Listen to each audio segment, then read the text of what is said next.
Okay, this is going to be a lot of controversy.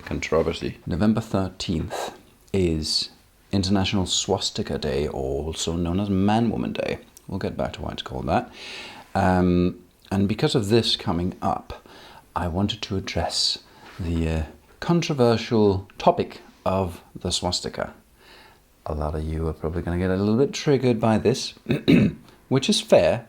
It is, as mentioned, controversial as but let's talk about the swastika and why it's an important symbol to not forget and to not misunderstand. Quick disclaimer. This video does have a lot of touchy things in it, and so if you are easily offended or you have like any triggers that relates to swastikas, neo-Nazis and similar bags of shit around the planet, you might want to stop the video. Also, you might want to watch it just because of that, but I'll leave that up to you. Warning has been given. Proceed at caution.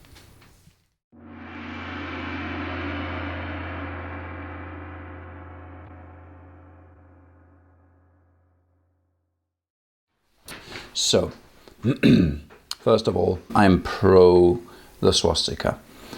I am anti-Nazi as fuck. I've spent a whole lot of my time and life, especially when I was younger, in anti-Nazi demos.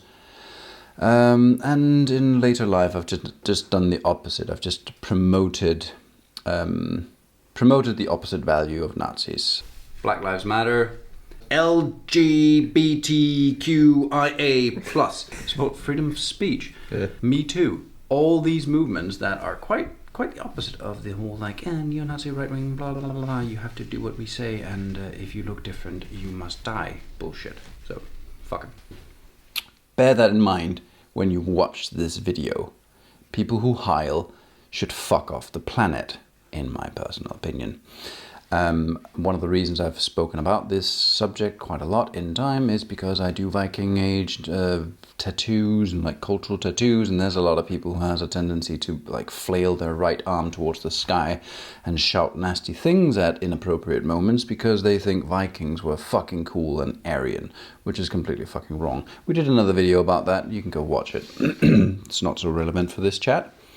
What is relevant for this chat is a bunch of you will be immediately triggered and go, but the swastika was destroyed. Hitler used it for 23 years or so, which means it's just done, it's broken. I don't think so. I think Hitler made a version, or Hitler's propagandists made a version of the swastika called the Hakenkreuz, which is a swastika that's at an angle on a white circle on a red flag. That is fucked, plus the one used by the Luftwaffe and so on and so forth.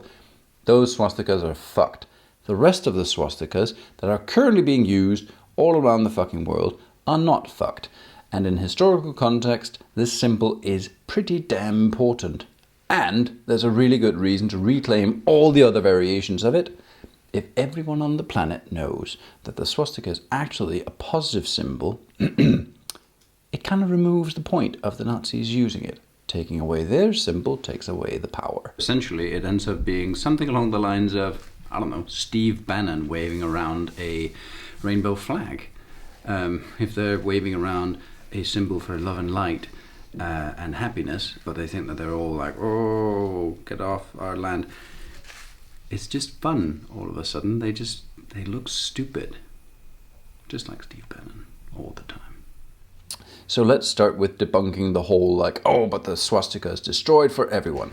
In 2018, there were 4.56 billion people living in parts of the world where the swastika is not a taboo symbol.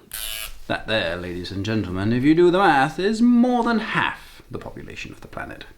So it is not illegal. It is not illegal to use. There are variations of the Nazi flag that are illegal to use in many of those countries, but 4.56 billion people who sees the swastika as a good luck symbol, a symbol of divinity, a symbol of fortune, all lots of positive things. In Japan, this symbol is still used on maps to mark sacred sites, Buddhist temples and so on, all over India and Bhutan and Nepal and so on, China. The swastika is prevalent. It's just us fuckers here in the West who has an issue with it. And since we feel like we're the peak of existence and like, the top of all of this shit, in all of our fucking arrogance, we think that everyone else should just fall in line and stop using this symbol because, Hitler. Terrible, terrible reasoning. I think we should. And reclaim it. Years ago, that movement started. A lot of tattooists are involved. And the Canadian artist named Manny, or Manwoman, was at the head of it. Sadly, he passed some years ago, and a bunch of us got together and forged this weird holiday on the 13th, where we celebrate his life and his mission in life to, well, teach people how to love the swastika again. That's going to piss a lot of people off. It already did back then. Holy shit, we got a lot of flag in the media, but we also got a lot of positive out of it, because a lot of people actually know that this is not a negative. So let's get down to business. What is the swastika? The swastika is, first of all, a 12,000-year-old symbol that shows up on a piece of mammoth bone in a nice little carving. Since then, it has popped up in every single culture on the planet. No exceptions. It's everywhere. Why? Probably because we can see it in the night sky when we cut through a night sky, by the way. The Big Dipper, the great big fucking dipper on the sky thing, through an annual cycle, that's a swastika. A lot of constellations are. If you cut through most plants, they form in like spirals, and it all relates to this whole like flowy space, flowy form. Fuck me, words. The swastika is everywhere and has been used everywhere and is still being used in many, many places. And before the 1920s, 1930s, it was still seen as a very positive symbol in all of the Western world as well. In 1917, the publicist of the Norwegian National Tidsskrift, the National News or something like that, who was a right-winged psychopath, decided to adopt it as a logo. And from there it went downhill to about mid-40s, where, the Nazis lost the war. Back on track. The swastika, also known as fylford, gamadion, tetraskelion, whirling logs, and many other names, is in every fucking culture. For me, it is something that occurs in the whole Viking Agey thing a whole lot. It's as the fylford, sometimes called animal whirls. There's Iron Age swastika, like circle swastikas. I've got one on my arm. Hey. It was used as a symbol for Thor, for thunder, for nature, for luck, for prosperity in Scandinavia. We have this beautiful stone, I think it's called a Snollilu stone, which has a really nice old swastika. And it also has runic carvings that came much, much later than the swastika. So also whenever you bind a few pieces of animal or plant matter in Nordic artwork together, they tend to form a swastika because of the whole over-under thing. So it tends to be fucking everywhere in the kind of work that I do.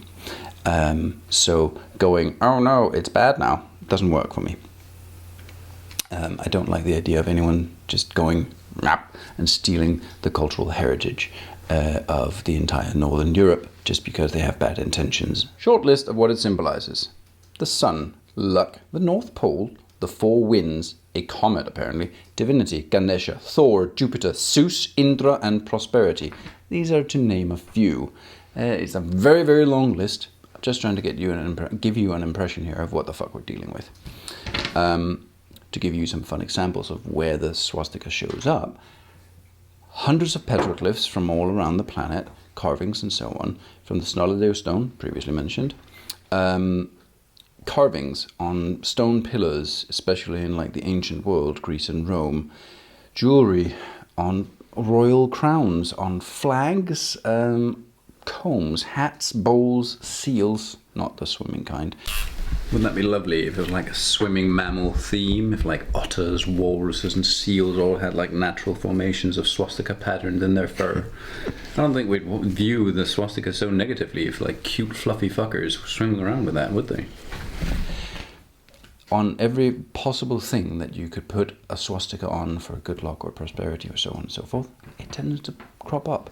In Copenhagen, that I've spent a lot of time in growing up, we have two giant elephants in front of the Carlsberg brewery that has massive swastikas on it, and on the tower of the Carlsberg old brewery, brewery is a golden swastika, very much resembling a Jane swastika. If you go to the Glyptotek or the National Museum or just walk the streets of Copenhagen, you find it decorating buildings all the fuck around, because before the time of the Nazis, it was just a symbol of the old world, and it was something that people were really into, this whole antiquity rebirth thing, when Greco-Roman art was like coming back into life.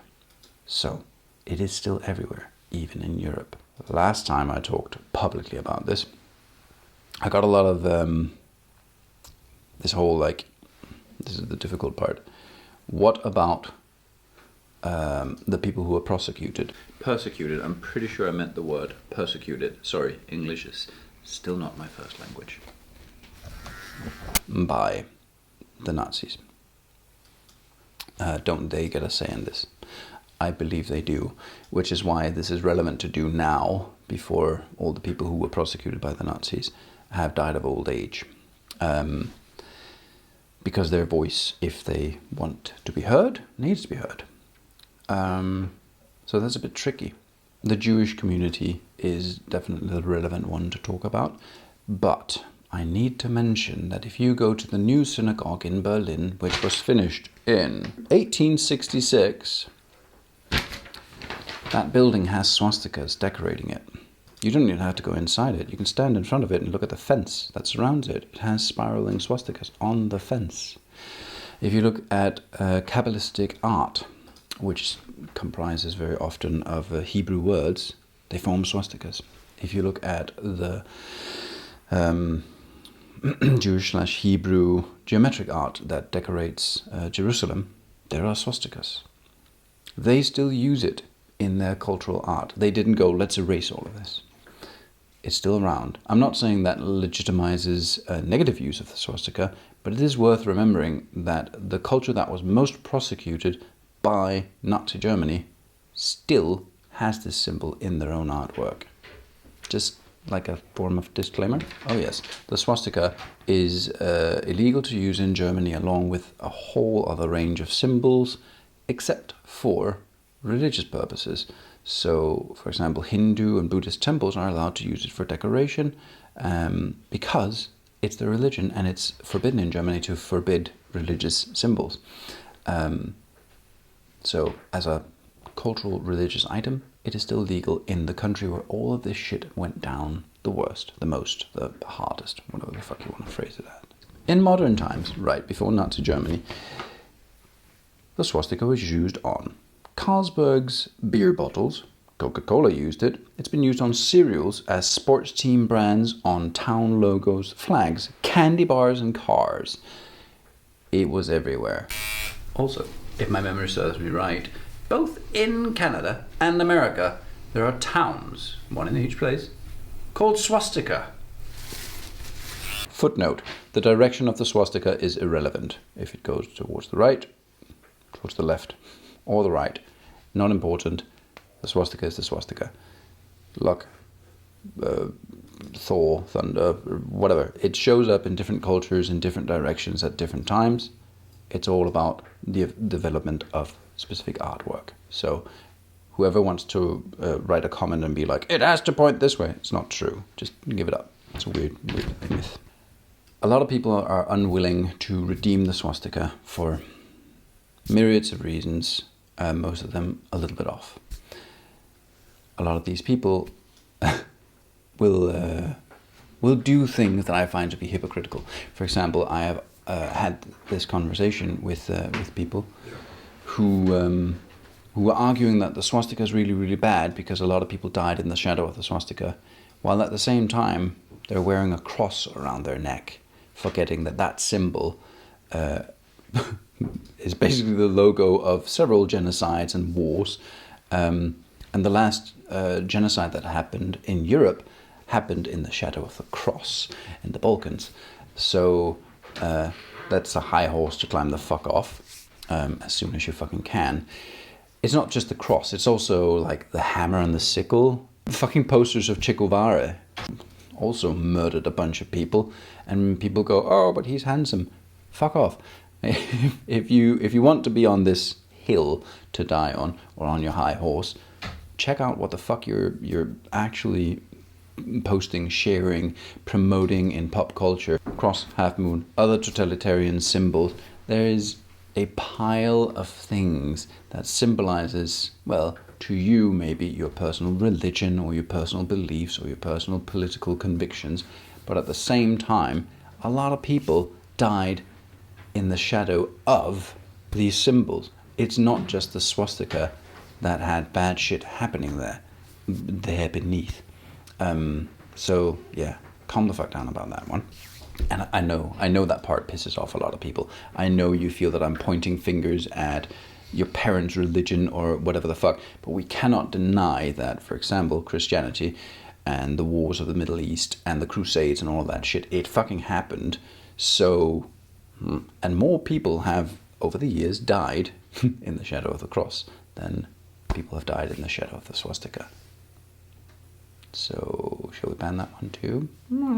Difficult one. Why the swastika? Why is that like a passionate thing for me? Well, in tattooing, the swastika has just been around all the time because it's been used in Japanese tattoos since, I think, Japanese tattoos started. It's just there as Sayagata patterns. And then at some point it just evolved. It turned into more patterns, more designs, more artwork that was refined by many, many artists. We now have entire books of Sayagata and swastika patterns. We have entire books dedicated to the whole idea about the swastika. It is something a lot of tattoo artists are into or fighting for. We're not into it because we like Nazis at all. Quite the fucking opposite. We're in it to take the power back. Because if you remove the power of a symbol, you remove basically their foothold. You remove their fiery fucking branding sword. If you can do that, you can slowly dismember. I did say that. That was probably a Freudian slip, but I probably also meant it, so fuck it. Keep it in there. Disentangle these idiots and just get it out of the world. So, for me, that is a very, very good reason. Also, for me, the swastika is a piece of cultural artwork that doesn't deserve to just be stomped out just because it was abused for X amount of years. I know bad things happened when it was abused, but it's a very specific variation of that symbol that was abused and misused. That flag, I mean, that flag can fucking burn. Whenever I've had the chance to buy up old shitty Nazi memorabilia at flea markets and whatever, I have, and then I've burned it. Just like I've bought little fucking horrible statuettes of depicting African peoples with big red lips and that whole like cliche bullshit. I've bought those too and crushed them into dust because it's best that way. That kind of shit just needs to disappear, because even though it was like, oh, it was bought by my great-grandfather, doesn't mean it's not racist as fuck. Just because your great-grandfather brought back a Hitlerjugend dagger from the war, it doesn't mean that it should end up being traded around on the internet as some sort of fancy memorabilia, because in that there's like a cultish reverence of what it was. And yeah, I know they were all very fancy in their suits and whatever the fuck, but they were still terrible cunts. So let's not romanticize them, and let's not perpetuate that specific symbol. In short, I know this video is going to get your panties up in a bunch and all of that stuff, but before you lose your shit, consider this. Other people have spent a lot of time researching the subject of the swastika, writing books about it, writing essays. All over the world, it is still seen as a sacred symbol or a symbol of luck and fortune and stuff like that. I've spent 10 years of my life working with the swastika as a cultural symbol, and as a symbol of art and of my history, really, of the history of Scandinavia, which is what I'm very dedicated to nerding out on. So if you want to argue with me, if you want to write comments and be furious at me for talking about this subject, or for poking it at you and making you think about it, Google a bit before you do it. Get some knowledge. Make sure your foundations for saying the shit you're about to say are right and true. Just, yeah, teach yourself a little bit before you go nuts. That's it. Love and light to all of you, even though you're angry at me for talking about this shit. Thank you for watching through the entire video and not just jumping onto your keyboard and going nuts. I do mean it. I do mean that you should research before you start writing comments, and you should research before it's easy for humans to just continue in this perpetual ignorance or darkness of stupidity. I'm not saying you're stupid, just saying someone out there watching this video is, and someone out there watching this video is going to write some stupid shit, and I will counter it with facts and fun. I will poke fun if it's too stupid, but bring it. Let's talk about it. If you need to talk about it, we'll try to keep it sober. Anyways, like, subscribe, all that shit. Unless you're so angry at me that you're gonna unsubscribe and break my heart. I'm gonna regret saying that, aren't I? Fuck it. Thank you. Have fun.